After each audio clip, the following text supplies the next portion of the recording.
மலையில் வாழ்ந்திருந்தேன். ஆனால் உள்ளம் குஷ்டமாயிருந்தது.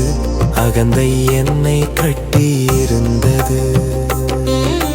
நாமானை போல நான் நின்றேன். நலமென நினைத்து வீணாயிருந்தேன். புறம் கௌரவம், உள்ளம் காயம், பாவம் மறைந்திருந்த ஆழ்ந்த நிழல்.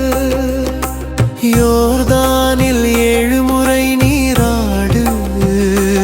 எளிய கட்டளை தேவனிடமிருந்து.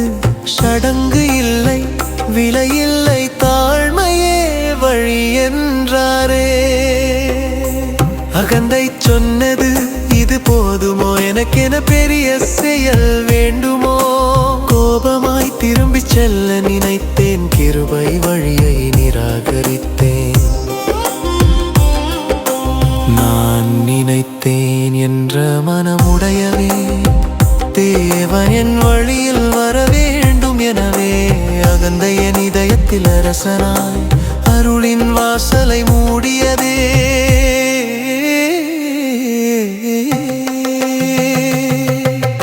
ஆண்டவரே, என் பெருமை உடையும். என் சுயநீதியை நீர் நொறுக்கும். என் உயர்வை தாழ்த்தி என்னை குனியச் செய்யும். கிருபை நதிக்குள் இறங்கச் செய்யும். ஊழியரின் வார்த்தை என் காதில் விழுந்தது. பெரிய காரியம் என்றால் செய்வாயோ? அகந்தை கடினத்தை நாடுகிறது. கிருபை எளிமையை அளிக்கிறது. யோர்தானில் இறங்கினேன் நடுங்கியபடி. 7 முறை தாழ்ந்தேன் உடைந்தபடி. என் பெருமை நீரில் மூழ்கிய போது புதிய மாம்சம் மலர்ந்ததே. சிறு பிள்ளை போல் சுத்தமாயினேன். சிலுவை வழியில் குணமாயினேன். அகந்தை கீழே போன நாளில் அருள் மேலிருந்து இறங்கினதே. சிலுவை என்னை தாழ்த்துகின்றது. நீ உன்னை நீயே காக்க முடியாது என்கிறது. ரட்சிப்பு கிருபையாலே மட்டும், சரணாகதி வழியாலே மட்டும். அகந்தை ஆன்மாவை வெளியே நிறுத்தும். அருணதியில் காலிடத் தடுக்கிறது. தாழ்மை ஒரு அடி எடுத்து வைத்தால் தேவன் உயிர் ஊற்றை திறக்கிறார். இயேசுவே, என் இதயம் குனியச் செய்யும். கிருபை நதியில் முழுகச் செய்யும். என் பெருமை அனைத்தும் கரையட்டும்.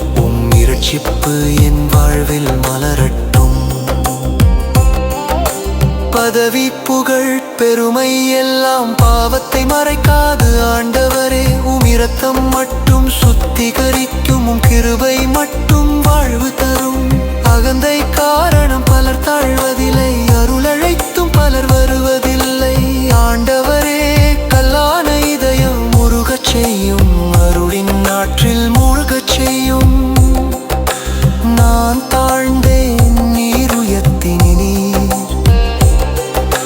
நான் உடைந்தேன், நீர் புதுப்பித்தீர். அகந்தை போக இரட்சிப்பு வந்தது. அருளின் நதி என் உள்ளம் நிரப்பியது.